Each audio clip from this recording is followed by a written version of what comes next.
கம்ப்யூட்டர்ல எதுவுமே டைப் ஆகாதே.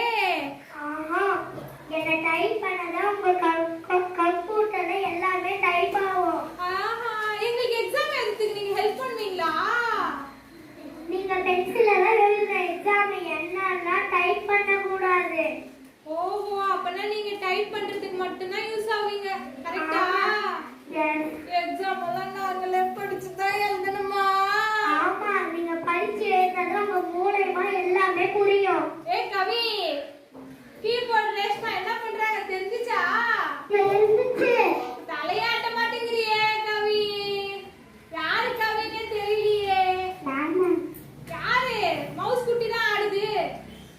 ஓ, கவி யாரு? கவி மட்டும் ஆடணுமே, கவி மட்டும் ஆடணுமே. யாரு கவினே தெரியலையே. இல்ல எல்லாருமே ஆடுறாங்கப்பா.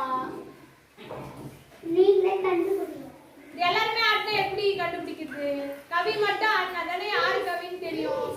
கவி மட்டும் தான் ஆடுறேன், நாங்க எதுவுமே செய்யல. ஓகே, அந்த ப்ளூ சட்டை போடுறவர் தான் கவினா? ஆமா. ஓகே ஓகே, நெக்ஸ்ட் யாரு இருக்கா? ஸ்பீக்கர் ஸ்வேதா. யாரு? ஸ்பீக்கர் ஸ்வேதா. ஓ, ஸ்பீக்கர் ஸ்வேதா. என்ன தலை மட்டும் தான் தெரியுது. இன்னும் கொஞ்சம் தூக்குங்க மேல. ஸ்பீக்கர் ஸ்வேதா என்ன பண்ணுவீங்க கம்ப்யூட்டர்ல? என் மூலியமால சத்தம் வந்து பாட்டுல கேக்குறீங்க. ஓஹோ, நீ பாட்டு பாடுறது. ஓஹோ, நீங்க தான் ஸ்பீக்கர் ஸ்வேதாவா? பாட்டு சரோஜா.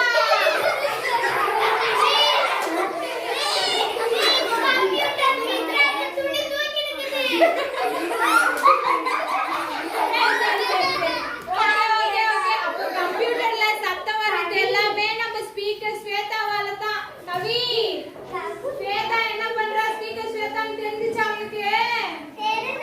நம்ம பாட்டு வச்சாலும் படம் வச்சாலும் அந்த பாட்டு படத்துல எல்லாம் சத்தம் வருது இல்லையா? அந்த சத்தம் யார் மூலமா வருது? சவுண்ட் சரோஜா. ஸ்பீக்கர் ஸ்வேதாவால தான் வருது. Very good very good, super super. அடுத்து என்ன சொல்ல போறீங்க நீங்க?